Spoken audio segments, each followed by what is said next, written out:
গত 31শে মে তারা সন্ধ্যার পর থেকেই বিভিন্ন এলাকায় লাইটগুলো অফ করে দিয়ে সম্ভবত তারা পুশিনের চেষ্টা করছিল। এক পর্যায়ে আমরা তাদের সীমান্তবর্তী এলাকায় 3টা গাড়ি দেখতে পাই।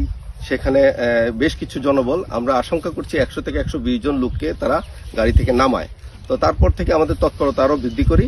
তো তারা চেষ্টা করছিল বিভিন্ন পয়েন্ট দিয়ে গেট খুলে পুশিন করার জন্য, বাট আমাদের ব্যাপক টহলের ভিত্তিতে সেই সুযোগ আমরা তাদেরকে দেইনি, তারা সম্পূর্ণ ব্যর্থ হয়।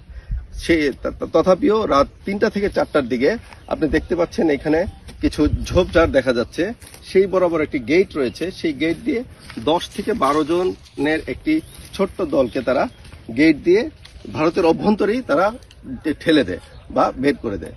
তো সেই জায়গাটাও ভারতের সীমান্ত রেখা থেকে ভারতের অভ্যন্তরে প্রায় 150 গজ দূরে। তো তখন সেই 10 থেকে 12 জন লোক ওখানেই অবস্থান করে। গতকাল পর্যন্ত তারা সেখানেই ছিল, বসেছিল, তাদেরকে কোনোভাবেই আমরা ভিতরে ঢুকতে দেইনি। তো এই ছিল গতকাল পর্যন্ত অবস্থা। আমরা টহল সবসময় আমাদের টহল বাড়িয়ে রেখেছি।